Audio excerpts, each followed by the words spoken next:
Sejam bem-vindos ao True Crime Brasil, século XIX. Uma briga entre primos por causa de mulher. Era um primo com a esposa do outro. Um marido que criou, sem saber e por mais de 10 anos, os filhos do outro. Uma traição há muito suspeitada, mas que não se imaginava nesse grau, a ponto do falseamento de sua herança genética, de sua imortalidade. Tudo descoberto por cartas trocadas entre sua esposa e o amante, nas quais ela assinava 666, o número da besta. Um assassinato à faca, bem na jugular, em praça pública, ao meio-dia e diante das crianças. Uma história recheada de machismo do mais puro suco do século XIX. Sejam bem-vindos ao caso José Ferraz de Almeida Júnior e sua prima Maria Laura do Amaral Gurgel. Vem comigo!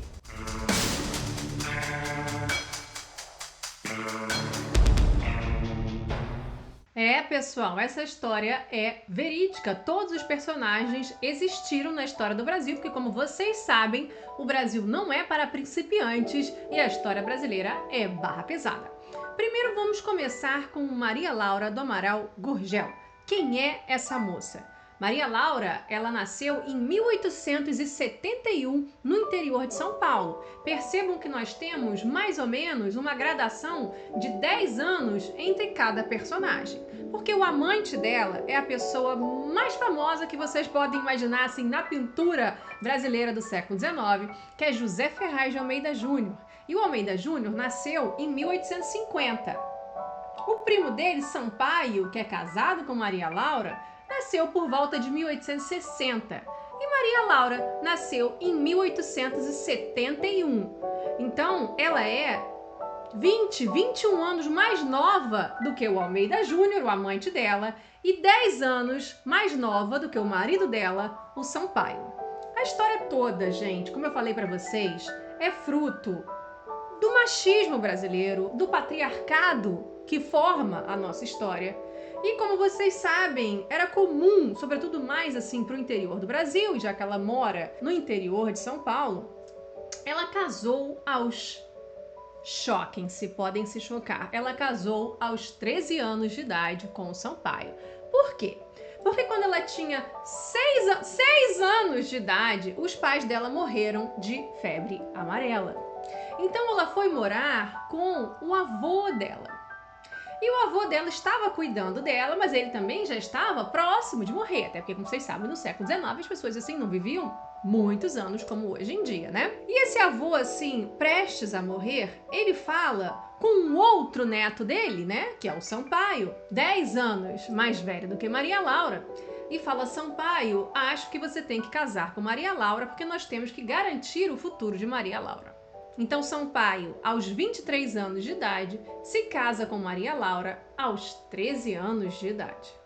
Maria Laura nunca gostou de Sampaio e nós temos provas disso. Agora, antes de eu adentrar na história, eu queria falar de spoiler para vocês. Por quê? Porque essa história está no meu livro, que é O Ume da Trama. Por sinal, esse quadro daqui é um quadro famosíssimo que o Almeida Júnior pintou. Ele se chama Leitura. É até um convite para que vocês leiam o livro. E aí você vai me dizer: Neida, não me dê spoilers. Eu quero comprar o seu livro, eu quero ler o seu livro, não me dê spoilers. Não me conte o que vai acontecer. Gente, isso é uma história que aconteceu no século XIX. Isso é uma história que você pode checar na Wikipédia. É igual eu contar para você que o Titanic afunda. É igual eu contar para vocês que a Alemanha nazista perde a Segunda Guerra Mundial. O interessante do livro é como a história é narrada, são os pormenores que não estarão aqui nesse vídeo. Então, se você quiser comprar o meu livro, mesmo tendo assistido todo esse vídeo, seja muito bem-vindo. Entre no site eneidaqueiroz.com.br. Mas vamos continuar, porque aqui tem spoiler, mas só spoiler do bem. Casou aos 13, foi mãe aos 14 e algo vai acontecer quando Maria Laura tem 15 anos de idade, portanto já 2 anos de casada e já mãe de uma criança. O que é que vai acontecer? Nós estamos falando de uma menina machucada, de uma menina infeliz, claramente infeliz, por N razões. Um casamento que ela não queria. Ser mãe aos 14 também não é fácil. Ai, Neida, mas a gente está falando do século XIX. É como se ela fosse um pouco mais velha. É como se isso tudo fosse natural. Não era natural, porque nós temos cartas de Maria Laura falando mal do marido, dizendo o quanto que era infeliz, do quanto ela vivia uma vida desgraçada.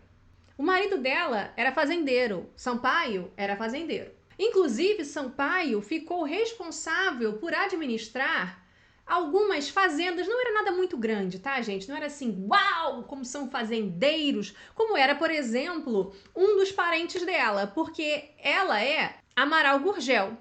Amaral, do mesmo nome, né, da mesma família, da Tarsila do Amaral. Tarsila do Amaral, gente, a pintora famosa, olha como tem pintores nessa família que eu tô falando aqui pra vocês. Então, nós estamos falando que nós estamos num terreno da elite de São Paulo, do interior de São Paulo, da elite fazendeira de São Paulo, mas com gradações. Então, obviamente, esse casamento que o avô da Maria Laura estava querendo fazer era até um casamento para preservar esse patrimônio, que não é enorme, mas que é um patrimônio considerável. E quando você tem um patrimônio considerável, é preciso ter algum cálculo. E o avô teve esse cálculo. Pena que Maria Laura não foi consultada e não estava nem um pouco contente com essa história. Muito bem, vamos voltar para o caso de Maria Laura com 15 anos de idade. O que será que aconteceu? Bom, Maria Laura com 15 anos de idade, José Ferraz de Almeida Júnior já tinha 36 anos de idade. Ele já era um homem adulto. Posso até dizer para vocês que era um homem maduro para o século XIX.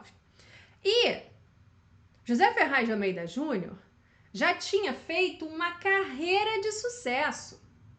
Maria Laura com 15 anos de idade, nós estamos no ano de 1886. José Ferraz de Almeida Júnior, em 1886, já é um pintor que está consolidado. Já é um pintor que está famoso, sobretudo com a elite de São Paulo. Vamos contar aqui um pouquinho da história do Almeida Júnior para vocês entenderem todo esse movimento, antes da gente chegar no babado dos 15 anos, que eu sei que é isso que vocês querem ouvir. Que babado é esse? Mas calma, calma. Vamos lá, vamos voltar. José Ferraz de Almeida Júnior nasceu em 1850 em Itu. Itu, a cidade de Itu, tá? Que fica também no interior de São Paulo. No caso do Almeida Júnior, ele era de uma classe média um pouco mais remediada do que a da Maria Laura, que a da Maria Laura tinha algumas terras. No caso do Almeida Júnior, o pai dele era funcionário público. Aí você vai me dizer, Neida, meu sonho ser funcionário público, funcionária pública, eu sei. Só que no século XIX, você ser funcionário público era algo mais... era uma vida um pouco mais remediada, porque o salário era muito baixo. E ele tirava um extra por fora, porque o pai do Almeida Júnior, ele era pintor de tabuletas. O que são tabuletas? Tabuletas é quando você vai pintar o letreiro, sei lá, da barbearia fulano de tal. Aí você faz aquelas letras bonitas, pinta bonito. Hoje em dia eu acho uma super arte aquelas pessoas que escrevem os valores dos preços em supermercado. Eu acho aquilo máximo. Como vocês podem ver, o pai do Almeida Júnior, o Jujica do Porrete, esse era o apelido dele, tá? O Jujica do Porrete. Ele também era um pouco ligado a artes, ele gostava de desenhar, de fazer letras. Você vai percebendo, né, gente, que a pessoa gosta do desenho, que gosta da pintura. E o Almeida Júnior, o filho dele, e também era muito, muito artístico. Almeida Júnior, para além da pintura, do desenho, ele também era muito bom com música. E desde criança, ele tocava o sino da igreja lá em Itu, quando ele era pequenininho. O padre deixava que ele tocasse o sino. Até porque, gente, eu não sei se vocês sabem, mas tocar o sino não é só fazer blém, blém, blém, blém, blém, blém, não.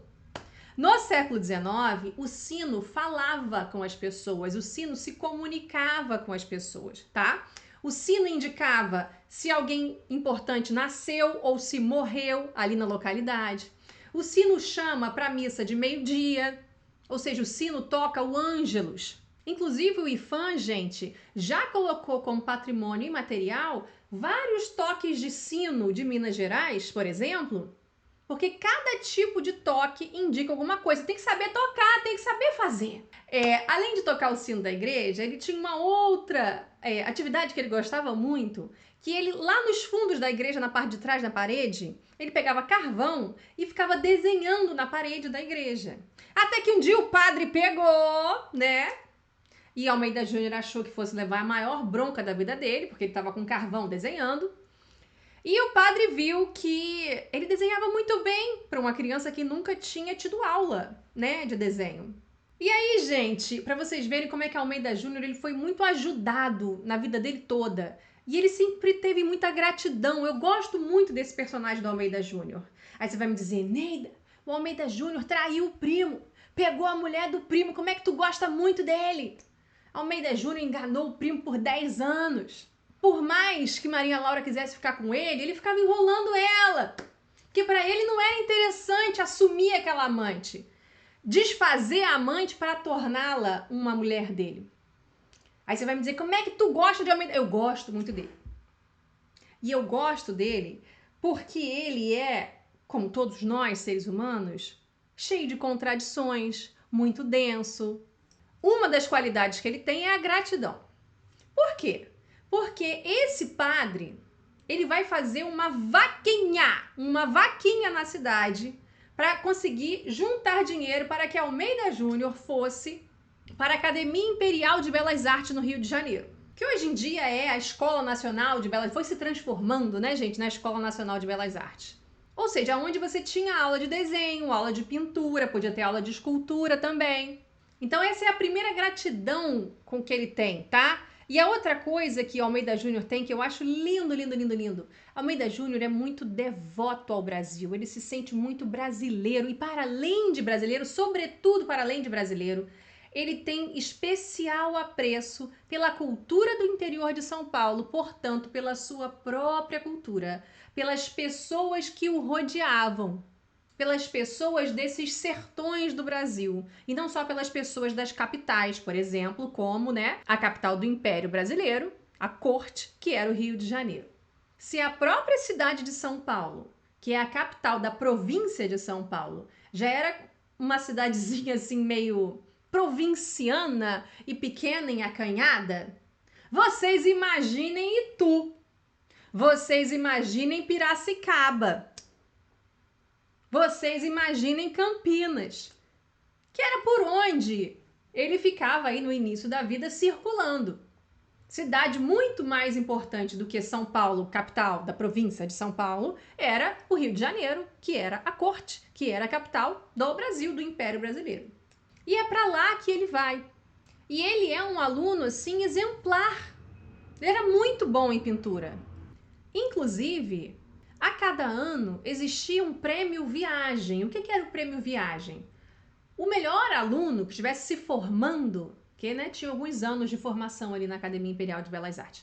Então, o melhor aluno que estivesse se formando, cada um tinha que fazer um quadro específico, tá? Para participar desse concurso, tá? Era um concurso, né? Um concurso público, tá? Do prêmio Viagem. Quem ganhasse a medalha de ouro do concurso do prêmio Viagem tinha o direito de, às custas do Império Brasileiro, ou seja, da Academia, né, Imperial de Belas Artes, de ir morar na Europa, normalmente em Paris, mas podia fazer até uma viagem, né, às cidades mais importantes para você ver o barroco italiano, por exemplo, para você ver as pinturas renascentistas um pouco antes do barroco, aquelas coisas, né, que sempre foram ensinadas para eles e que eles nunca conseguiram ver. Então, para que eles vissem igrejas góticas, para que eles vissem igrejas barrocas da Europa e não o barroco brasileiro, simplesmente, para que eles vissem as pinturas da Idade Média, do Renascimento, do início do academicismo, as pinturas românticas. E até mesmo, gente, o realismo que estava surgindo ali. E aí que vem o momento que eu devo dizer para vocês. Almeida Júnior é o nosso grande realista. Para além de ser realista, Almeida Júnior é um naturalista. Porque é pela primeira vez, são os críticos que falam, né, gente? É um dos primeiros pintores que, embora acadêmico, embora da Academia Imperial de Belas Artes, embora medalha de ouro do prêmio Viagem, embora pessoa que foi para a Europa aprender a pintar mais ainda, apesar de tudo isso, ele pintava o povo do interior de São Paulo. Ele pintava a cultura caipira. Os quadros do Almeida Júnior são famosíssimos. Eu vou botar aqui alguns para vocês verem. Por exemplo, Caipira Picando Fumo. Famosíssimo. Não era comum os pintores pintarem gente pobre. Não era.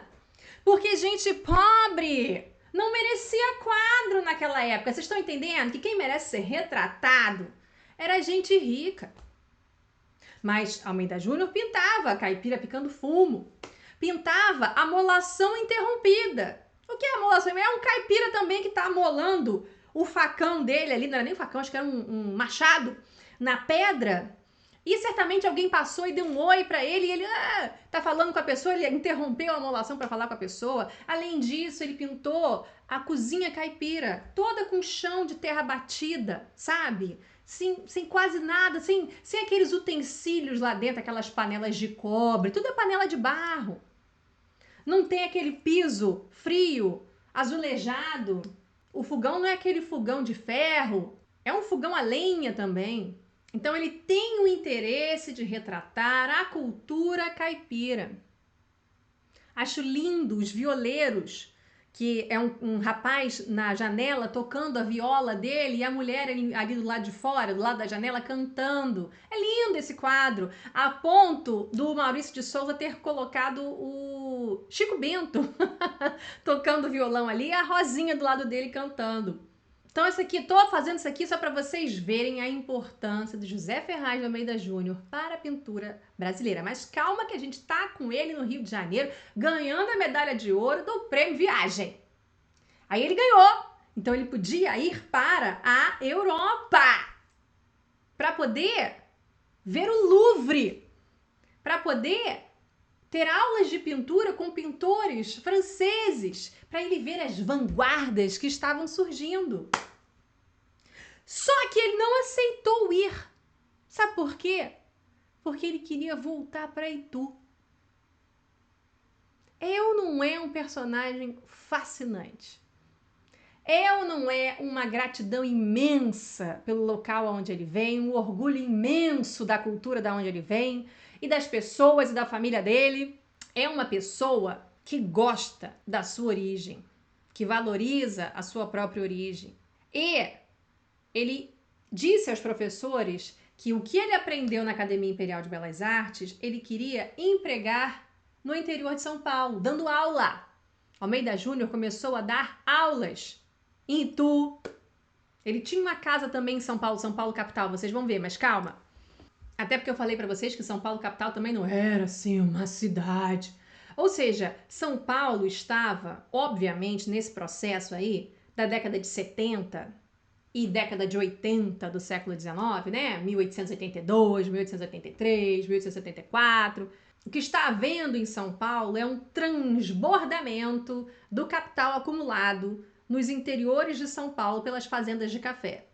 Ou seja, existem inúmeros fazendeiros que estão riquíssimos, que estão cheios de dinheiro e que estão com tanto dinheiro, mas tanto dinheiro que está havendo um transbordamento, e é por isso que a gente fala da ascensão da industrialização de São Paulo pelo transbordamento do dinheiro do café, tá? Ou seja, foi o café que fez São Paulo ser o que é. E nós estamos vendo aí, quer dizer, Almeida Júnior está vendo aí o início desse transbordamento. Almeida Júnior está vendo a cidade de São Paulo começar a crescer cada vez mais. Ainda é acanhada, mas ele está vendo as mudanças. E ele está vendo que São Paulo precisa de bons músicos, de bons pintores, até porque tem mansões sendo construídas. Existe uma elite dessas fazendas de café que tem casas em São Paulo, né? Na capital. Mansões na capital. E Almeida Júnior quer, então, se estabelecer em São Paulo, quer ser um pintor em São Paulo. Ele não é burro nem nada e ele precisa de dinheiro, até porque eu falei pra vocês que ele não nasceu com dinheiro, certo? Ele era de uma classe média mais remediada. E ele começa, então, a fazer retratos da elite paulista.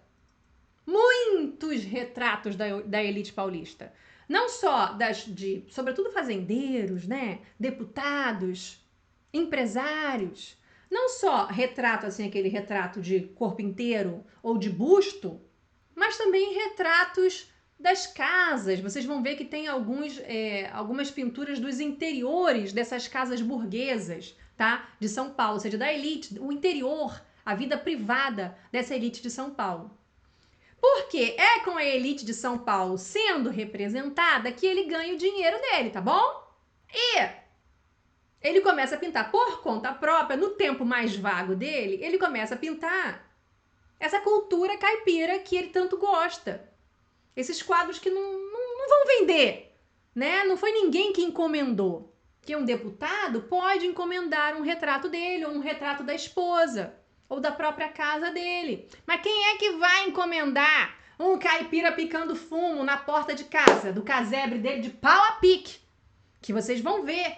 Dá pra ver a lateral da casa de pau a pique, o chão de terra batida, as roupas meio rasgadas, meio puídas. Quem é que vai querer um quadro desse? Mas ele fez vários. E as pessoas dizem que o Almeida Júnior é um poeta das tintas. Ele tinha muita sensibilidade, muita sensibilidade. Ele era um artista. Os quadros dele meio que narram histórias. Por exemplo, tem um que se chama Notícia Triste ou Notícia Difícil, que é um menininho super entristecido na porta da casa de uma mulher. A mulher tá abrindo a porta de casa e ele tem que dar a ela uma notícia difícil. Qual será essa notícia difícil? Qualquer um pode imaginar uma notícia difícil. Eu imagino, por exemplo, que o marido dessa mulher morreu. Quem sabe morreu? Acabou de ter um infarto ali no trabalho dele ou no bar, que tava bebendo no bar. E aí o menino veio até a casa dela para contar isso, para dizer: ih, dona fulana. Só que ele tá mortificado. Você vê o garotinho, ou seja, a cena é o garotinho mortificado, que a mulher, quando abre a porta, o rosto dela ainda tá tranquilo, que ela não sabe o que tá acontecendo. Quem é que pintava um garotinho pobre, que tá descalço, bichinho? Um garotinho pobre, totalmente preocupado, imerso naquela história que ele vai ter, que ele não sabe como contar para aquela mulher. Será que foi um filho daquela mulher que bateu a cabeça numa brincadeira? Caiu de cima de um muro? O que será que aconteceu? É uma notícia difícil. Ele é um poeta das tintas. E esse quadro leitura? O quadro leitura já é a representação de uma mulher da elite, né? Uma mulher da elite que está lendo aqui na sua varanda de casa, com a sua roupa bonita. Mas assim, são quadros em que você consegue mergulhar numa narrativa. O que será que ela está lendo? É tão bonito, eu acho até romântico esse quadro aqui. Mas aí, gente, eu falei para vocês que ele não aceitou o prêmio Viagem e acabou voltando para São Paulo. Só que o imperador Dom Pedro II, ele gostava muito de viajar pelo Brasil para conhecer o seu império, certo? E aí Dom Pedro estava viajando por São Paulo e, ao visitar uma estação de trem, ele encontrou ali algumas pinturas, sobretudo dos representantes daquela estrada de ferro, para vocês verem como é que Almeida Júnior pintava também empresários. E o Dom Pedro II gostou muito do que ele viu e ele quis saber quem é o pintor, quem foi que fez. A pessoa falou, e assim, Dom Pedro II, vocês conhecem Dom Pedro II, ele gostaria demais de uma personalidade como Almeida Júnior. Não só gostaria, como gostou. E o pessoal soube contar a história também. O pessoal soube vender o peixe do Almeida Júnior. Que eles disseram, é um rapaz talentosíssimo, nasceu em Itu, uma classe média mais remediada, o pai dele não tinha muito dinheiro, mas fizeram uma vaquinha para ele, e aí ele foi estudar pintura no Rio de Janeiro, na Academia Imperial de Belas Artes, aí Dom Pedro II gostando, ele, legal! Ganhou o prêmio Viagem, a medalha de ouro, tá, no concurso, não quis ir porque ele queria voltar para sua casa, para o seu ambiente, porque ele queria contribuir com a província de São Paulo, com a instrução, ou seja, com a educação, no caso das belas artes, e Dom Pedro II amava a educação, tudo que Dom Pedro II queria ser era professor. E o Dom Pedro II disse, ele abriu mão, do prêmio Viagem, E aí veio a história arrematadora. José Ferraz de Almeida Júnior também queria curar uma catarata do pai dele. Ou seja, o pai dele também estava doente e estava precisando dele. E Almeida Júnior usou também o seu dinheiro para curar a catarata do pai. E aí o Dom Pedro II ficou muito tocado com aquilo daquele rapaz que não tinha mais muito dinheiro para ir para a Europa, já tinha perdido o prêmio viagem, porque já tinha se recusado, né, aí. E o Dom Pedro II disse: eu pago com o meu dinheiro, eu pago para esse rapaz ir aí para a Europa. Claro que o Almeida Júnior não foi o único que foi para a Europa com dinheiro do próprio bolso do Dom Pedro II. Outros, tá, foram agraciados, tá, pelo Dom Pedro II. Mas o Almeida Júnior foi um desses. O Almeida Júnior, então, ele passa 4 anos morando na Europa, sobretudo ali em Paris. E aí, gente, quando ele volta para o Brasil, já na década de 80, ele ou seja, também já na casa dos seus 30 anos de idade, ele já é um pintor consagrado. Mais uma vez o pessoal pensou, ele vai morar agora na corte, né? Vai se estabelecer no Rio de Janeiro. Ele fala, não, quero voltar para São Paulo, porque São Paulo é o meu lugar. Os paulistas são a minha gente. Ali ele fluía entre a elite paulista, que tava cheia de dinheiro já, hein?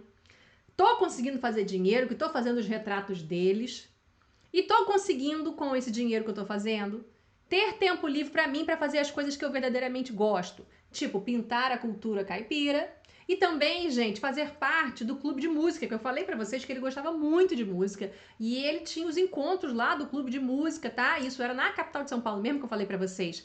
Aí ele se estabelece na cidade de São Paulo, ele compra uma casa na cidade de São Paulo capital. Claro que ele continuava indo para os interiores de São Paulo, porque ele tinha familiares lá. O pai dele continuava lá. Aí eles ficavam andando entre Itu, Piracicaba, Campinas. E além disso também tinha o primo Sampaio. Ai, primo Sampaio! Casado recentemente com uma outra prima dele, chamada Maria Laura. Então vamos voltar agora para 1886. Maria Laura, com 15 anos de idade, casada há 2 anos, mãe de uma criança, casamento infeliz, como vocês bem sabem. Almeida Júnior com 36 anos de idade. E eis que Almeida Júnior pinta um quadro de Maria Laura vestida de noiva. Esse quadro também é... Ai, depois do babado, então... Aí que esse quadro ficou famoso mesmo. Esse quadro existe, tá? Existe até hoje.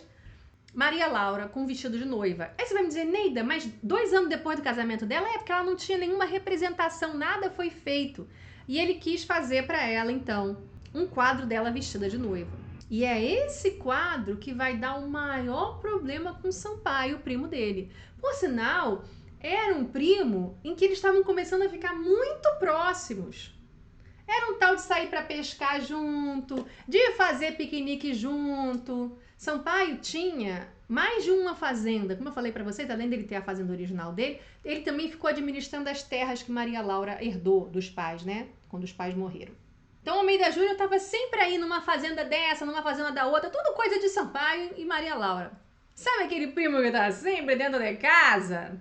Quando ele não estava, porque ele estava na casa dele em São Paulo capital, já tinha, né, estrada de ferro que ligava essas cidades, né, até São Paulo capital.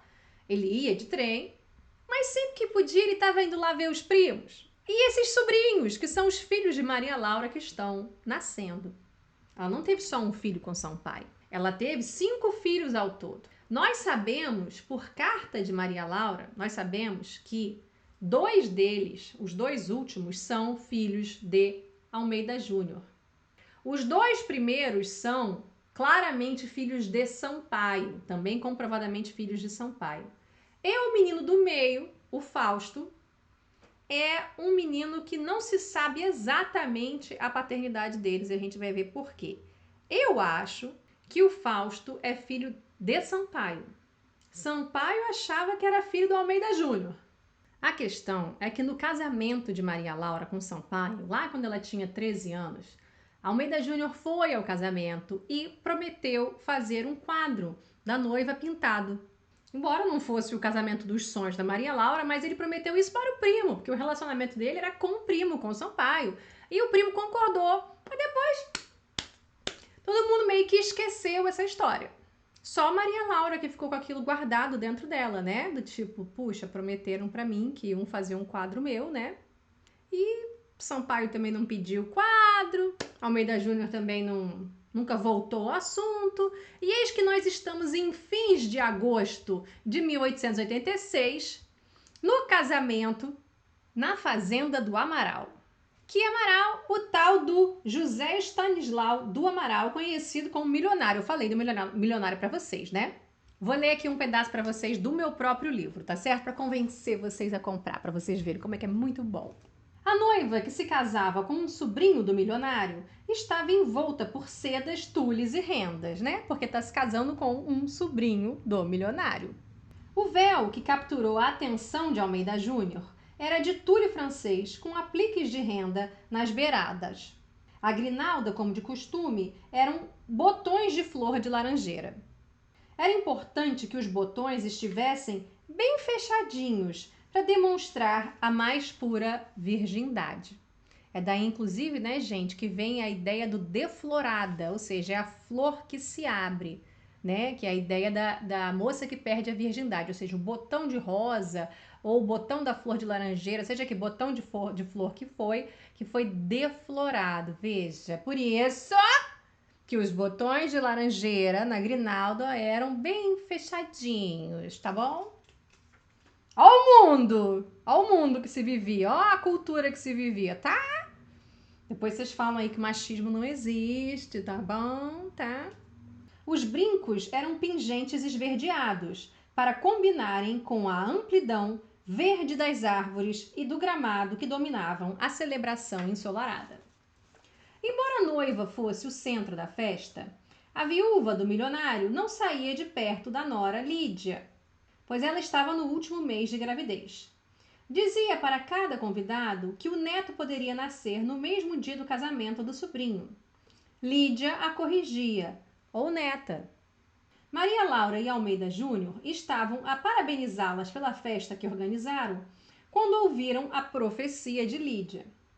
E qual o nome do bebê? Maria Laura quis saber. Tarsila, ela respondeu. Almeida Júnior repetiu mentalmente o nome da criança, para ver como ficava a sonoridade do todo. Tarsila do Amaral.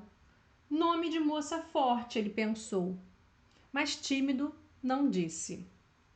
Fosse neto ou neta, a viúva do milionário pediu que ele desse aulas de pintura para o herdeiro, justamente para quem? Para Tarsila do Amaral. Ele não teve tempo, tá, gente? Porque ele acabou morrendo antes, né? Sampaio ceifou a vida dele. Almeida Júnior argumentou que estaria velho. Talvez fosse melhor pedir para um de seus discípulos. Professor, quanto mais velho, melhor, argumentou a idosa com aquele agarrar de ombros incentivador. Almeida Júnior sorriu, sem imaginar que poderia não ter a chance de alcançar a velhice. Parabenizações protocolares terminaram entre eles. Almeida Júnior, Maria Laura e Nhandina, esse personagem é importantíssimo. Quem é Nhandina? É Ana Brandina, conhecida como Nhandina. Ela é a irmã do Sampaio, a irmã mais velha do Sampaio. E por ser viúva, Nhandina mora com o Sampaio. E como Maria Laura chegou na casa de Sampaio por volta dos 12 ou 13 anos de idade, ela chegou ainda um pouco antes do casamento, eles esperaram a menarca dela, ou seja, esperaram a primeira menstruação para ela casar com o Sampaio. É desgraça! Nhandina meio que é mãe de Maria Laura. Porque se Sampaio já tem 10 anos a mais do que Maria Laura, Nhandina deve ter o quê? 15 anos a mais do que Maria Laura, 20 anos a mais que Maria Laura. Nhandina pode ter a idade do Almeida Júnior, por exemplo. E para aquela época, né, é como se Nhandina fosse mais ou menos alguém com a idade para ser mãe de Maria Laura. E ela vai assumir esse papel de mãe de Maria Laura, mais do que mãe. Ela vai ser a alcoviteira desse romance com José Ferraz de Almeida Júnior. O que também mostra, né, gente, que Nhandina não gostava muito de seu irmão Sampaio. Me parece que Sampaio não é uma pessoa muito gostável, né? Porque a mulher não gosta dele, a irmã também não gosta dele, né? Vamos prosseguir, então. Almeida Júnior, Maria Laura e Nhandina foram cumprimentar os noivos no interior da casa. Por sinal, esse casamento em que Sampaio não pôde ir. Sampaio não foi, tá? Maria Laura foi com Nhandina e encontraram Almeida Júnior lá. Tudo gente de família, todo mundo ali parentado. Sampaio, atarefado com as terras ou aproveitando a oportunidade de meter-se com alguma sirigaita na imaginação da irmã mais velha, da Nhandina. Ou seja, Nhandina também fazia a cabeça de Maria Laura, né? Até porque todo mundo sabia que Sampaio tinha as suas amantes, né?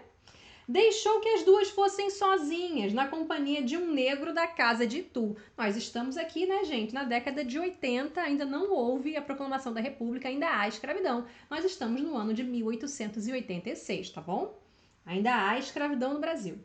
Maria Laura preferia assim, sentia-se mais à vontade quando não estava do lado dele.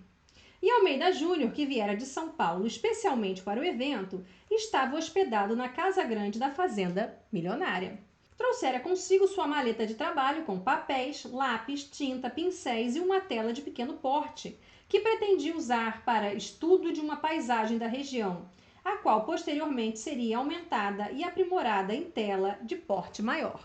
Quando ele percebeu que Nhandina e Maria Laura estavam a chamar o negro da carroça na soleira da porta, com o propósito de voltarem para casa, encostou no ombro da menina e disse: que menina, Maria Laura, com 15 anos de idade.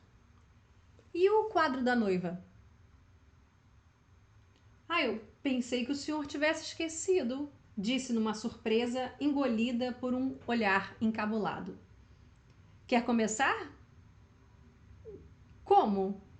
Eu trouxe meu material. Mas o meu vestido? Use o da noiva. Está no quarto de costuras, ao lado do meu. Eu vi uma escrava levá-lo. Seja discreta. Ponha só o véu e a grinalda. Vou fazer um quadro só do seu rosto em perfil. Ou seja, ele só pediu o véu e a grinalda porque ele só queria fazer um perfil com o véu e a grinalda das florezinhas de laranjeira bem fechadinhas os botões. Antes que Maria Laura pudesse argumentar qualquer coisa, Nhandina puxou seu braço escada acima dizendo: vamos, eu te ajudo. Nhandina, que também não vivera plenamente, via nas brechas de felicidade que a vida concedia a Maria Laura uma forma de experimentar o que a menina vivia, ou ao menos de presenciar momentos felizes, como o quadro de uma noiva. É um momento feliz, né? Você vê alguém vestido de noiva, alguém sendo representado numa roupa bonita como a roupa de uma noiva. Almeida Júnior aguardava por elas em seu quarto, fazendo ponta no lápis. Nhandina não demorou a trazê-la ao recinto, completamente paramentada de noiva. Era só o véu e a grinalda, e a menina veio toda de noiva, que Nhandina ajudou. Até mesmo com os pingentes esverdeados. Experiente, já chegou se desculpando. Sei que eram só o véu e a grinalda, mas achei melhor a menina colocar tudo para facilitar seu trabalho, primo. E depois saiu com a escusa de que não queria atrapalhar e que precisava mandar o negro da família comer alguma coisa na cozinha, porque elas ainda demorariam algumas horas. Mas antes de sumir degraus abaixo, vendo nos olhos do primo um misto de encantamento e receio em ser descoberto, a velha senhora fechou a porta para que ninguém os visse. Como Almeida Júnior ainda nada dizia, só olhava risonho para aquela visão branca diante de si, Maria Laura teve tempo para conseguir arrancar algumas palavras de dentro de si. Esse vestido é muito mais bonito que o meu. É compreensível, um vestido da família Amaral. Ele finalmente acordou. Sentou-se e apossou-se de seu material de trabalho. Embora a senhora também carregue esse sobrenome, dinheiro é coisa que nunca se distribui de forma equânime, nem mesmo dentro de uma mesma família. Observou e pediu que Maria Laura subisse no baú das roupas de cama para ficar como em um pedestal. A solidez da madeira daquela grande caixa reafirmava a riqueza do dono das terras ao redor. É estranho, eu sinto-me como se eu estivesse casando de novo, com outra pessoa. Ela disse pela primeira vez a frase que repetiu para o primo na varanda de casa, anos mais tarde. Com quem?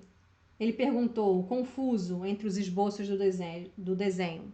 Aí aqui tem um trecho de uma carta Porque isso aqui, gente, é um flashback, tá certo? É um flashback que explica o trecho da carta, tá? Uma carta que foi escrita anos depois. Olha ela aqui na carta, anos depois falando. Só hoje eu tive coragem de te dizer com quem? Com o demônio que já vivia dentro de mim. Vocês lembrem-se que Maria Laura respondia cartas assinando com o número 666. Maria Laura escreveu naquela primeira carta de amor. Ali no quarto, porém, nada disse. Calou-se fazendo um manejo de cabeça que indicava: é só uma impressão. Entretanto, com medo de que o longo silêncio de seus olhos revelasse com o senhor, primo, ela resolveu dizer qualquer coisa. Pensou rápido e fez uma pergunta que a intrigava sobre o processo criativo. O senhor não retrata a realidade?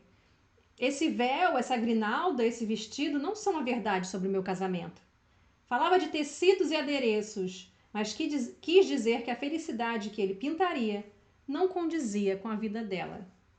Ah, a prima não sabe que um artista sempre modifica um pouco a realidade? Quando eu pinto retratos dessa gente importante das nossas bandas, faço leves retoques, nada que lhes descaracterize, apenas algumas melhorias que lhes iluminem as feições. Já nos quadros que não são encomendas, onde posso ser mais livre, eu até combino paisagens de diferentes lugares, características físicas de diferentes pessoas, em um mesmo rosto, eu crio novas realidades. Essa realidade é muito melhor, ela respondeu. Aí agora é o trecho da carta, né? A realidade de estar casando-me de novo com o Senhor era infinitamente melhor que a realidade que eu vivia e ainda hoje sou forçada a viver. Criar novas realidades é algo que eu também preciso começar a fazer. E foi assim, ao observar um homem que nada lhe respondeu, imerso em detalhes de olhos, boca, rendas e flores em papéis diversos, que Maria Laura levantou a saia, desceu do pesado baú e ajoelhou-se diante do artista sentado. Surpreso, Almeida Júnior foi beijado por uma noiva de olhos fechados. A princípio, o pintor de 36 anos recuou a cabeça dos lábios daquela menina de 15. Uma priminha, ainda tão nova, confundindo sentimentos e agindo impulsivamente, como soa aos adolescentes. Ela abriu os olhos e Almeida Júnior viu uma mulher ali dentro. Casada, mãe, certa do que queria. Ali não havia confusão de sentimentos ou incertezas, apenas desejos. E ele, ainda solteiro, sem filhos, cheio de dúvidas e receios, ser beijado por aquela noiva foi o mais perto que chegou de casar-se. Segurou o rosto dela, encostando o lápis frio entre dedos naquela pele delicada, e beijou-a com intensidade. Ali dentro daquela boca, pareceu-lhe maravilhoso casar-se com alguém de sua família, em sua fazenda, e imaginar-se para sempre ao lado dela no campo, com os filhos, árvores, o céu e a terra quente das origens. Gente, uma das coisas intrigantes do Almeida Júnior é saber que ele era famoso, que ele tinha dinheiro, que ele circulava entre as altas rodas, que ele podia ter a mulher que ele quisesse. Por que é que ele veio a morrer? Morrer por essa prima? O que é que conectava ele com essa menina tão infeliz que ele conheceu, né? Que ele começou a ter um relacionamento quando ela tinha só 15 anos de idade. É por isso que eu busquei entender, eu busquei criar e entender, né? Porque aqui eu crio muito a personalidade dele. E a personalidade dele é essa personalidade que ama as terras de origem, que ama a cultura caipira, que ama a própria família, o próprio povo, e que mais interessante do que uma atriz francesa, uma dançarina italiana, uma mulher da corte chique, mais interessante do que uma baronesa da corte, por exemplo, é uma prima dele. Alguém que gosta das mesmas coisas que ele gosta. Alguém que conhece as mesmas pessoas que ele conhece já há muitas décadas. Algo familiar. Eu precisava entender por que esse homem morreu por essa mulher. Então vamos prosseguir aqui. E quando o beijo terminou, ainda que desejassem prosseguir com novos passos, a vergonha invadiu os dois.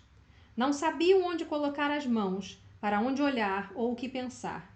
Maria Laura, que já havia tomado o primeiro passo, esperava que o homem da situação desse prosseguimento ao desenrolar de qualquer novo movimento ou frase. Interpretou o silêncio e a inação dele como uma recusa. Apressada, retirou-se do quarto, a cauda do vestido de noiva a farfalhar contrariedade no piso de madeira. Almeida Júnior acreditou ter ouvido um pedido de desculpas baixinho, mas a única certeza foi o bater da porta.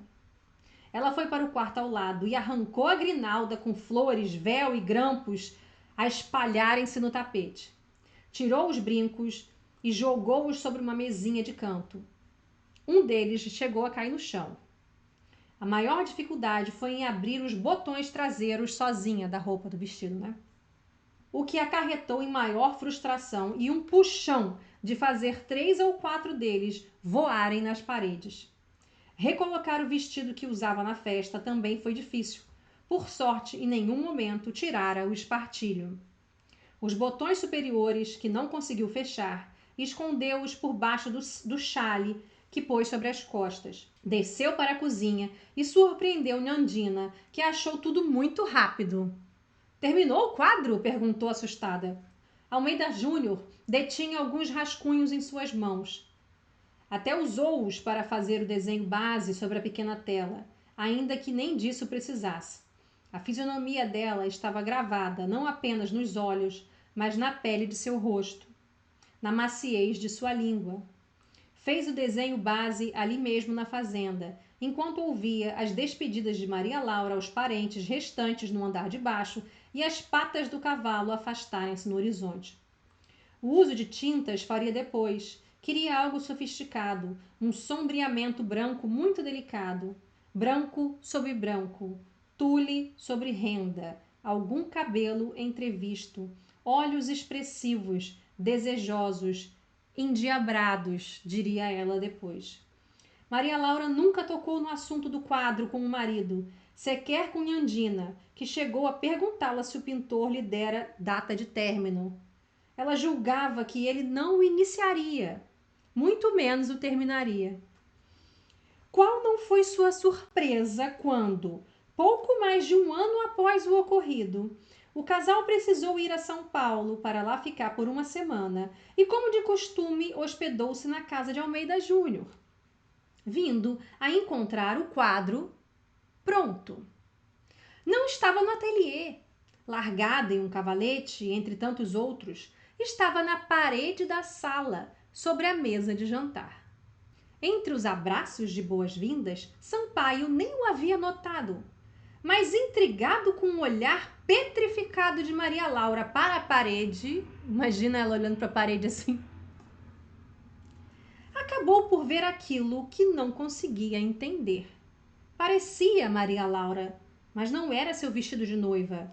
Também não podia conceber como a mulher posara para o quadro se ele ainda não havia dado o aval para tanto.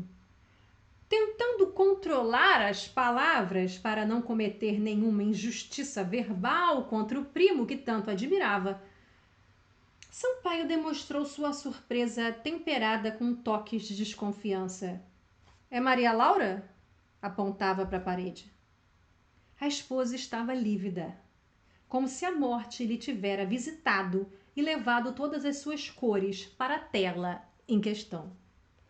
Almeida Júnior percebeu o tom de contida suspeita e tentou responder o mais calmamente possível para demonstrar que não era nada demais.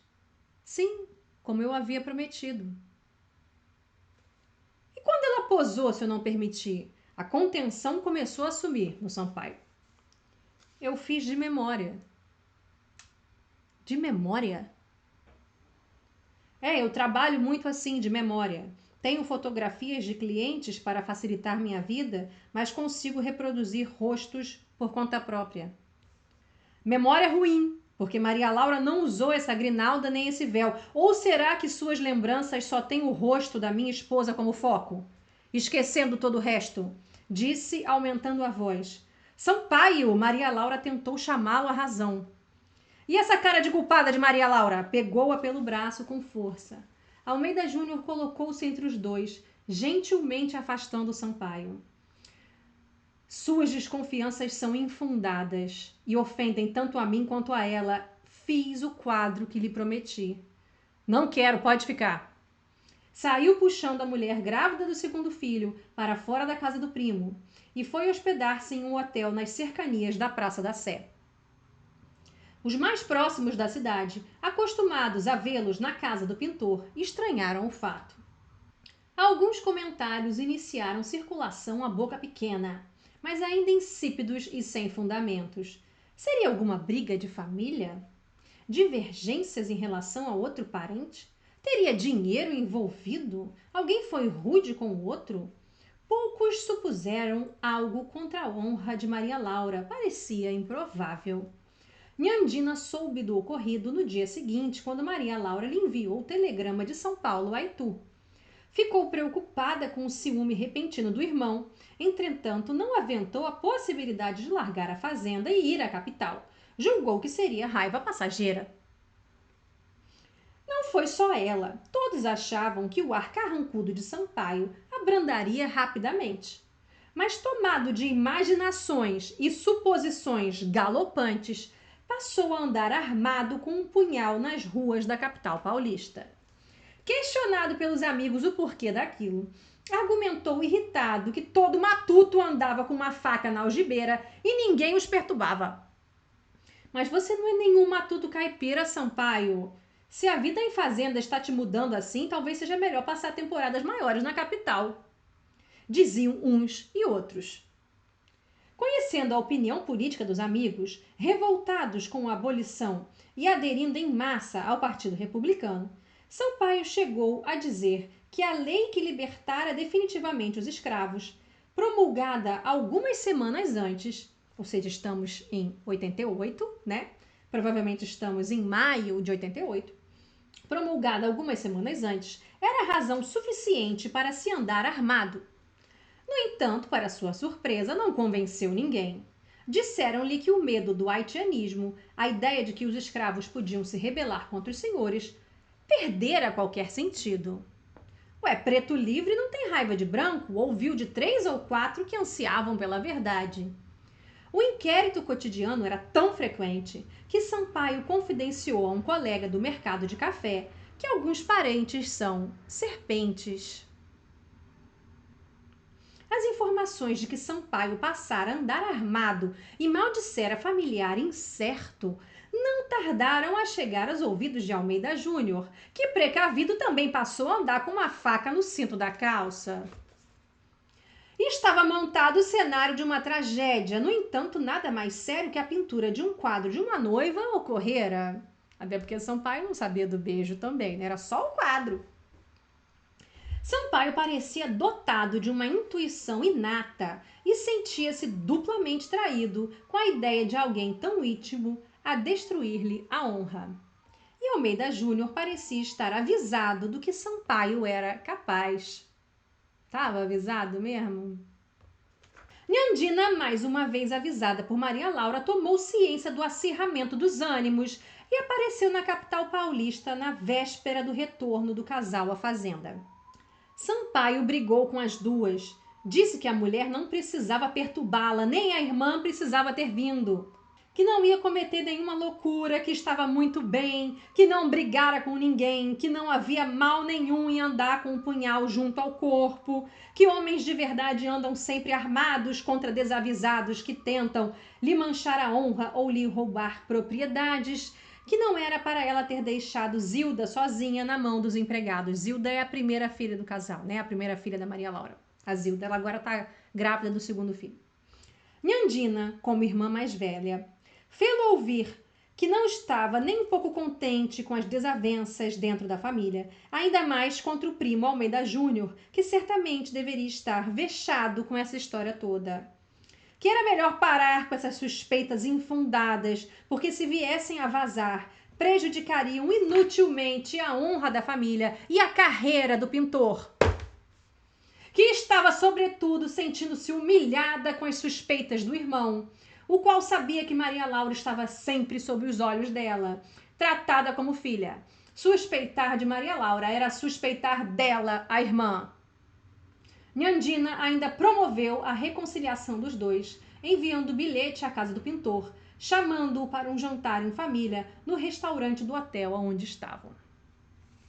Maria Laura, mais enjoada com a situação do que com as mudanças de paladar da gravidez, praticamente só bebeu água. Sampaio comia o que aparecia, mas com um azedo que não abandonava sua boca.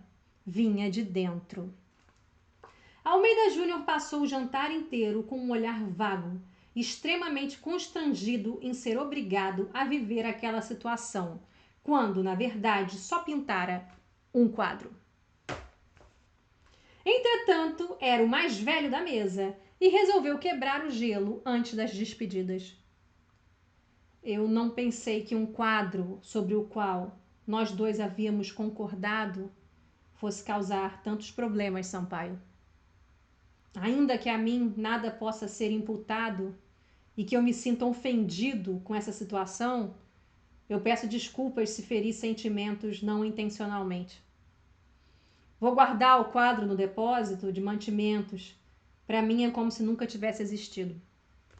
Disse, sem coragem de propor que Sampaio ou Maria Laura levassem a tela.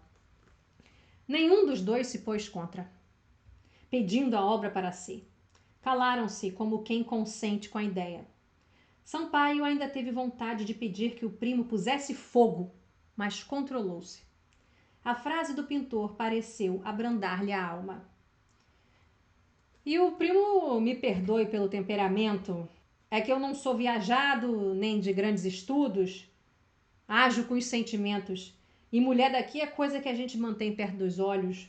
Achei estranho vê-la na sua casa, na parede da sala. É minha prima também, é família. Família frequenta minha casa, meus quadros, minhas paredes, o meu bem-querer. O término da frase pegou-os emocionados. A Sampaio por ter pensado tão mal do primo, da irmã e da mulher. A Almeida Júnior por ter retribuído o beijo de Maria Laura. E aos dois por tratar-se de um tema tão caro, a família. Apertaram-se as mãos arrependidos, abraçaram-se em seguida. E dali em diante passaram a ser ainda mais próximos. Qualquer suspeita que tivesse surgido evaneceu. Com o casal na presença dos filhos e de Nhandina, Almeida Júnior visitava a fazenda de Boa Esperança, em Rio das Pedras, e com mais frequência a fazenda do Pimenta, em Itu. Ali faziam piqueniques, pescarias, capturavam e trocavam passarinhos, conversavam alegremente sobre a vida. Maria Laura um tanto distante. Só trocava palavras com as crianças e Nhandina, evitando proximidade com o primo mais velho. Tão amigo, né, do marido dela. O casal também ia a São Paulo visitar o primo famoso. De fato, o quadro da noiva havia sumido da parede da sala, para sossego de todos, até de Maria Laura, que na capital andava ainda mais calada e tremia de nervoso em supor que poderia reencontrar o quadro ao entrar naquela casa. Sua representação de noiva era a lembrança do que fizera. Nem ela nem Sampaio poderiam imaginar que a tela havia galgado, posto mais alto na casa, o quarto do pintor. Almeida Júnior acreditava que promover a obra por simples amor ao trabalho delicado de branco sobre branco que fizera naquela pequena tela, uma admiração solitária a si mesmo, ao seu próprio trabalho. Fosse essa ou outra razão, o fato é que a visão diária de Maria Laura, ao dormir e ao despertar, por tantos anos, provavelmente foi determinante para o crescimento de um sentimento mais forte que um simples bem-querer familiar. Então, gente, como vocês podem ver por esse trecho do meu livro, foi o quadro da noiva que iniciou o babado. E foi pelo quadro da noiva que Sampaio começou a suspeitar que tinha alguma coisa estranha ali dentro. Mas depois as suspeitas desapareceram, porque eles fizeram as pazes de novo. E alguns anos depois, Maria Laura e Almeida Júnior de fato iniciaram um romance. Porque ali, por enquanto, tinha sido só um beijo, não é verdade? Mas depois eles iniciaram um romance. E Maria Laura teve, pelo menos comprovadamente, ela teve 2 filhos com ele. Eu mostro no livro uma construção de um Almeida Júnior que não queria assumir Maria Laura. Não era interessante para ele assumir Maria Laura. O interessante era viver com ela esse romance que preenchia nele essa vontade de se casar com alguém da própria família, alguém ali do interior de São Paulo, que divide a mesma cultura dele. Mas assumi-la era correr um risco que ele não estava afim de correr. E por quê? Porque ele tinha a clientela dele, dos ricaços de São Paulo, não só da cidade de São Paulo, mas como do interior de São Paulo, na mão dele. Ele já estava famoso. E vocês sabem que construir clientela não é tão fácil assim. Porque Maria Laura dizia, vamos fugir, vamos morar em outro lugar, vamos morar na corte. E Almeida Júnior sabia que Sampaio certamente iria atrás deles para fazer alguma vingança caso eles estivessem ou na cidade de São Paulo. Na cidade de São Paulo era certeza. Eles iam lá volta e meia para visitar o primo. Imagina se o primo fosse morar na própria casa ali, entendeu? Com ela. Com certeza. Agora, se for, mesmo que fosse na capital, no Rio de Janeiro, ele também achava que Sampaio iria atrás e teria toda também um bafafá, uma fofoca, uma discussão de que, veja, Almeida Júnior roubou a esposa do primo. Não é de bom tom, não é de bom tom, não é de bom tom. É natural que ele viesse a perder a clientela dele, não só de São Paulo, que se ele voltasse a São Paulo, morria, mas até mesmo no Rio de Janeiro, talvez ele tivesse dificuldade de criar uma boa clientela por causa dessa história. Então, não era interessante para Almeida Júnior que ele viesse a assumir Maria Laura, mas Maria Laura, filho atrás de filho, ano atrás de ano, porque eles passaram 10 anos juntos, né, gente? Insistindo e pedindo para que eles fugissem. Até, né, gente, eu fui criando um personagem e fui criando uma história. Até porque, assim, a gente tem os fatos que são dados da vida do Almeida Júnior e da Maria Laura e do Sampaio, mas muita coisa do interior, dos sentimentos, a gente tem que tentar, o escritor tem que tentar entender o que está acontecendo com essa pessoa.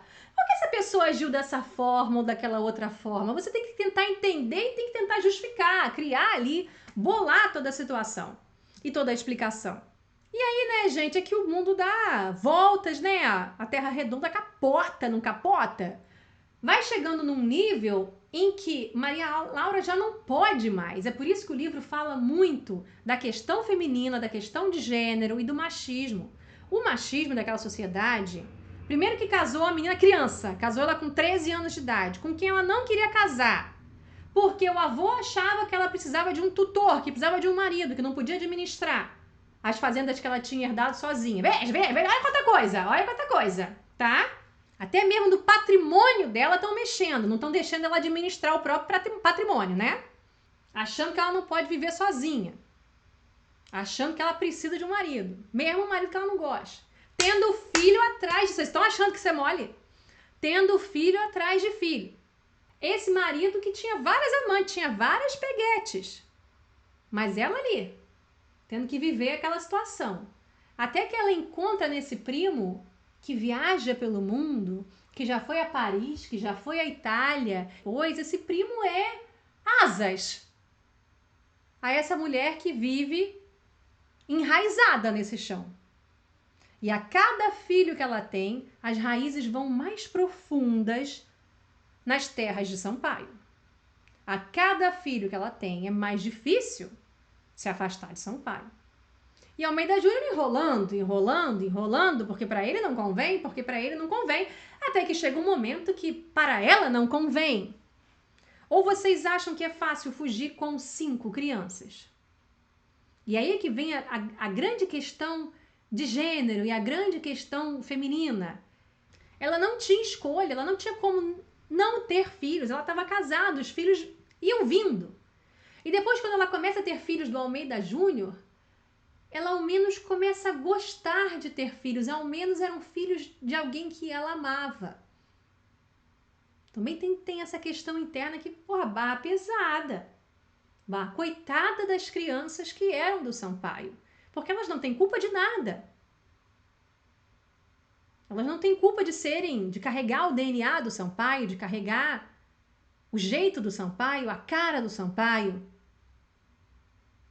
Mas vocês podem imaginar que talvez fique um ranço naquela mulher, uma coisa terrível para as crianças. É por isso que eu estou dizendo para vocês que essa sociedade patriarcal do século XIX, ela mata todo mundo.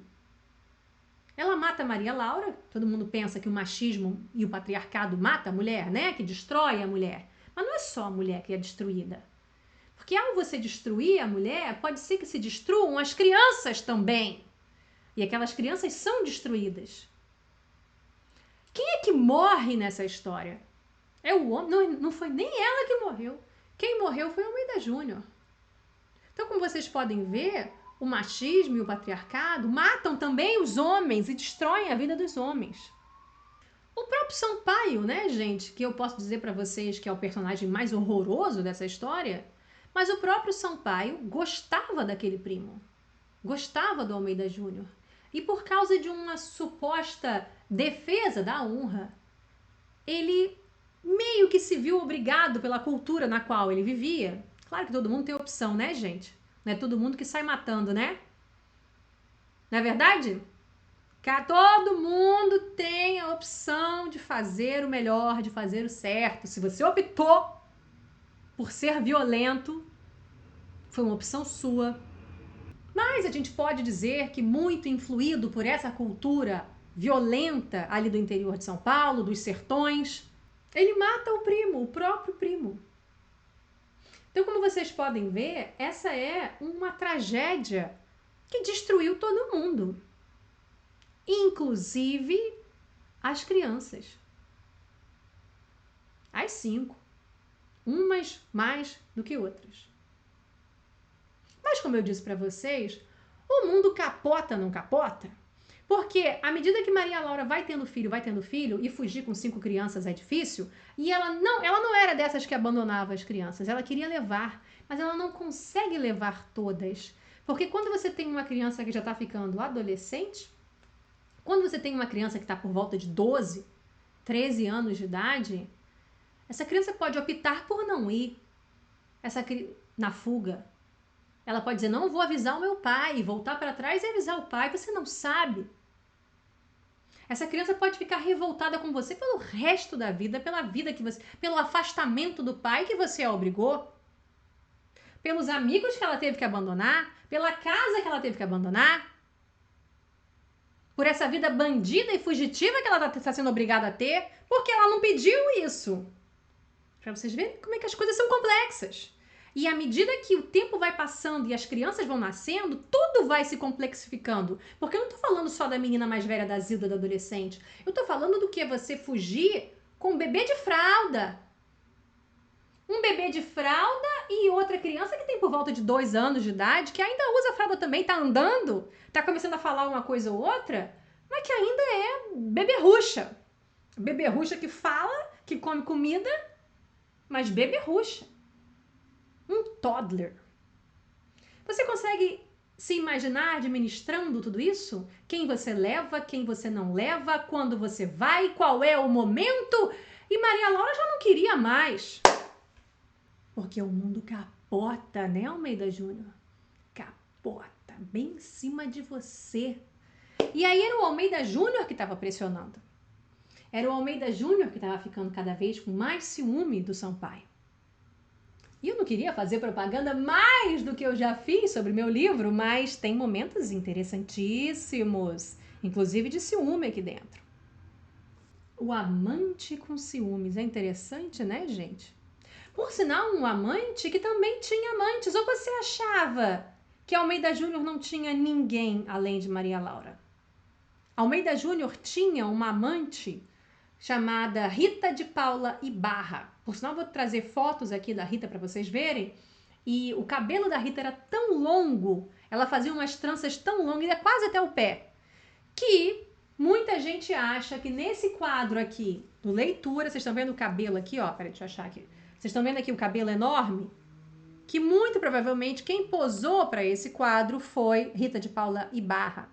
Embora algumas pessoas também falem que pode ser Maria Laura. No livro, como eu sei que Almeida Júnior, ele misturava pessoas, lembra que ele mesmo falou? Que nos quadros em que ele fazia por gosto próprio, não quadros encomendados, mas por vontade própria, ele misturava lugares, misturava pessoas, fazia do jeito que ele queria. Então, no livro, eu misturo a feitura, a confecção desse quadro entre Maria Laura e Rita de Paula Ibarra, que também é uma das razões para uma cena de ciúmes até muito bonita que tem aqui no livro. Mas eu não vou ficar lendo para vocês, porque eu quero que vocês comprem o livro que está em eneidaqueiroz.com.br. Mas vamos só então para os finalmente de como terminou isso. Eu vou ler só mais um trechinho para vocês, mas não vou ler muito mais além do que esse trechinho não, tá? Vamos lá. Era uma tarde calma de 11 de novembro de 1899. Quase chegando nos 1900, né? Almeida Júnior não conseguiu ver os 1900, que ele tanto achava que ia ver. Sampaio apeou da charrete que trouxe da Estação da Luz até a frente da casa do pintor na Rua da Glória, lá em São Paulo, tá? Abriu o portãozinho de ferro e Severino, ao ouvir o ruído, logo correu lá de dentro para recebê-lo. Severino era o empregado do Almeida Júnior. Seu Almeida Júnior havia informado que o senhor viria. Fiz jantar especial, dizia. Severino estava falando. Pena que Renato está com a mãe na fazenda, continuava. Seu menino é muito bom. É a única alegria dessa casa, agora que seu Jujica não está mais entre nós. Seu Jujica do Porrete era o pai do Almeida Júnior, né? Já estamos em 99, o pai do Almeida Júnior já morreu, tá? E Renato, gente, é o segundo filho de Maria Laura com o Sampaio, tá bom? Ou seja, como vocês podem ver, a família era tão unida que Renato está morando em São Paulo com o Almeida Júnior. Ele era, assim, uma criança quase adolescentezinho, tá? E ele já tá morando em São Paulo, na capital, com o Almeida Júnior. Severino falava enquanto conduzia Sampaio ao interior da casa e carregava suas malas.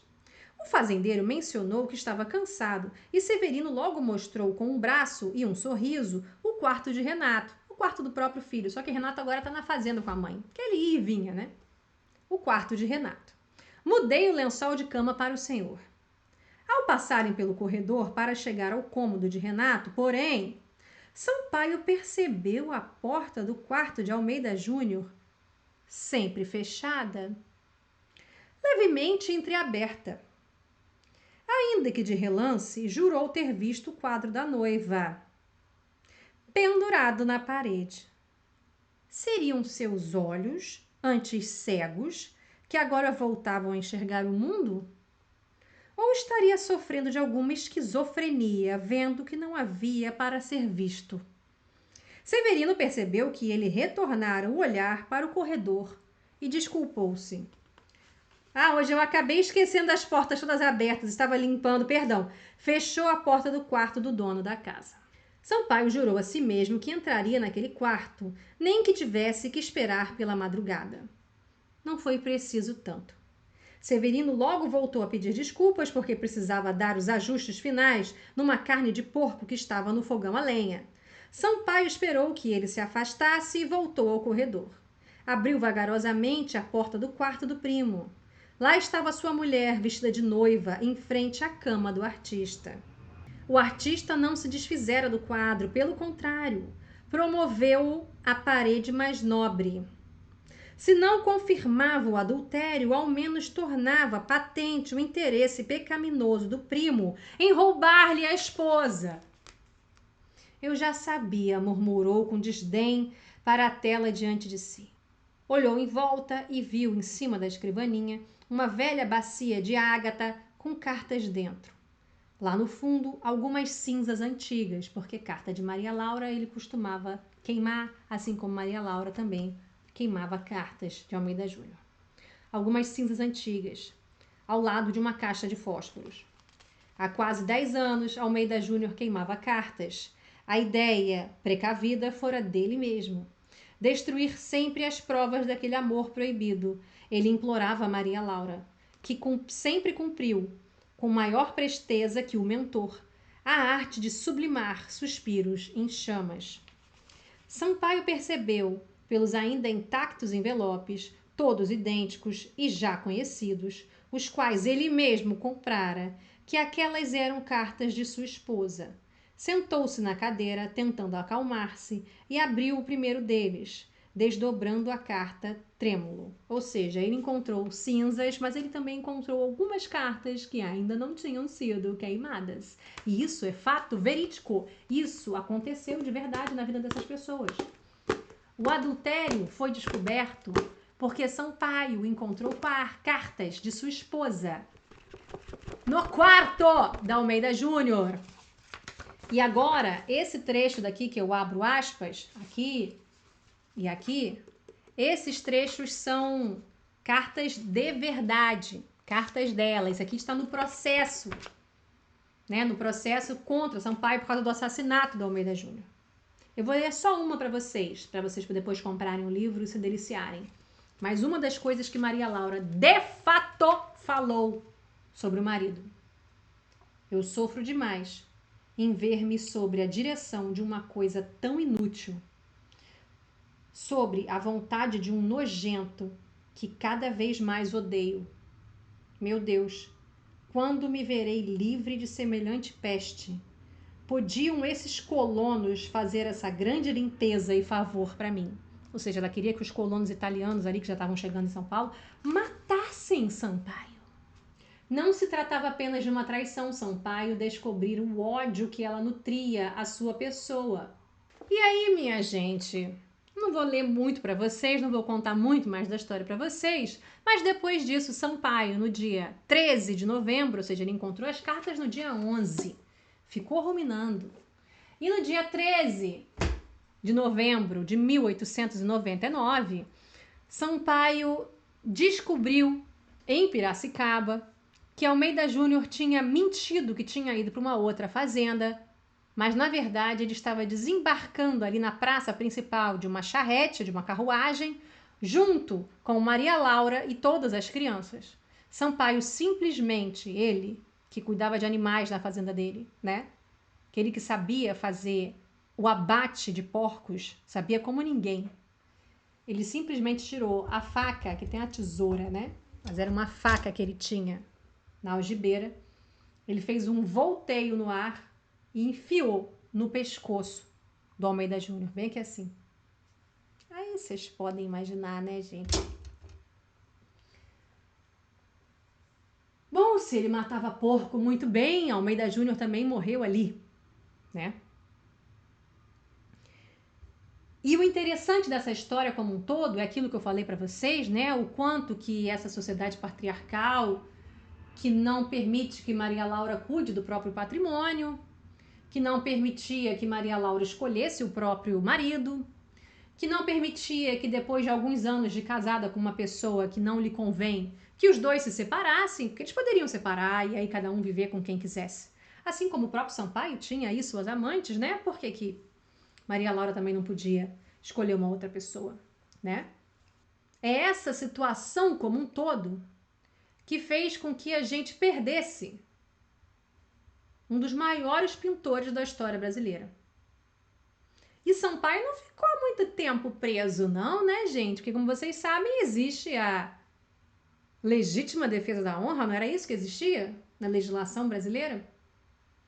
E a sociedade como um todo ficou muito tocada com aquela situação. Porque Maria Laura era uma pessoa que era querida por todo mundo. Maria Laura era uma moça que tinha se casado aos 13 anos de idade. Maria Laura era mãe de 5 filhos. Maria Laura era ótima. E Almeida Júnior, então, ele era amado por todo mundo. Ficou todo mundo mortificado e com vergonha daquela história.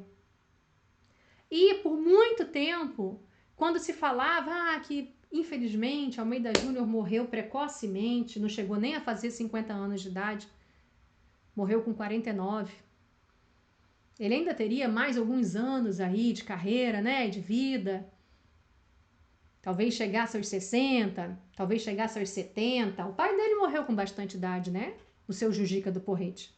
O que mais ele não teria feito se ele tivesse chegado aí até a década de 20 do século 20, né? Até 1920, 21, 22. Será que ele veria o modernismo brasileiro, o nascente modernismo brasileiro? Muitos consideram que Almeida Júnior é um dos precursores do modernismo brasileiro, por trazer o realismo e o naturalismo para a pintura brasileira. Tem uma pesquisadora chamada Daniela Perucci, que escreveu um livro chamado Gestos Feitos de Tinta. Ela é uma pesquisadora do Almeida Júnior, eu aconselho pra caramba.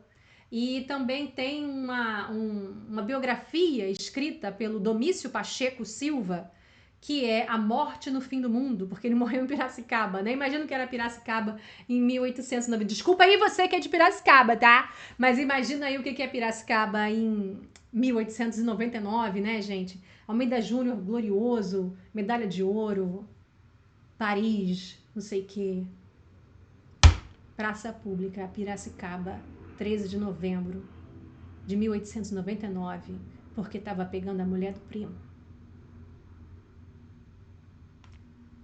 Bom, não vou contar mais coisas não do que acontecem com as crianças, não. Vou deixar vocês comprarem o livro para saber. Eu espero que vocês tenham gostado desse True Crime Brasil, tá? Do século XIX. Digo para vocês que vocês devem ir à Pinacoteca de São Paulo, porque na Pinacoteca de São Paulo nós temos vários quadros do Almeida Júnior, inclusive o Leitura tá lá, tem também o Saudade, que é aquela moça chorando, que é muito lindo, ela tá vendo uma foto ou uma carta antiga de alguma pessoa que ela gosta muito, pode ser de um marido que morreu, ou de um marido que está viajando há muito tempo, ou de um pai que morreu, ou de um filho que ela não vê há muito tempo, e ela tá chorando ali ao ver aquilo. Parece ser uma foto, pelo verso da imagem que a gente está vendo. É claro que o Museu Nacional de Belas Artes no Rio de Janeiro, ali no centro do Rio de Janeiro, também tem inúmeros quadros do Almeida Júnior, também aconselho a visita, tá? São quadros muito bonitos, ele não pintava só a pobreza e os caipiras, como a própria Daniela Perucci fala, ele pintava entre tapetes e taperas. E nesse sentido ela está falando que os tapetes são a burguesia, as pessoas com dinheiro, e a tapera são essa população mais humilde do Brasil, sobretudo do interior de São Paulo. Então ele era um homem que fluía nesses dois ambientes, entre tapetes e taperas. Então a dica de museu neste canal que se chama Poética dos Museus é Pinacoteca de São Paulo, vou até tentar achar aqui umas imagens minhas na Pinacoteca de São Paulo para vocês verem, e Museu Nacional de Belas Artes no Rio de Janeiro, no centro do Rio de Janeiro. Bom, é isso, eu espero que vocês tenham gostado desse vídeo. Deixem o like aí, se inscrevam no canal, voltem sempre e saibam que no dia 17 de agosto, às 4 da tarde, eu estarei no Rio de Janeiro para encontrar vocês, tá certo? Vocês que queiram me ver, vocês que são aqui membros desse canal, inscritos nesse canal, eu estarei lá e tem um link para vocês preencherem um formulário de presença, porque as vagas são limitadas, e se vocês quiserem algum livro, esse ou algum outro meu livro, vocês devem informar, tá, no formulário, para que eu saiba e possa levar para vocês. Beijos de Lisboa para vocês, em breve estarei no Rio de Janeiro, se Deus quiser. Até mais!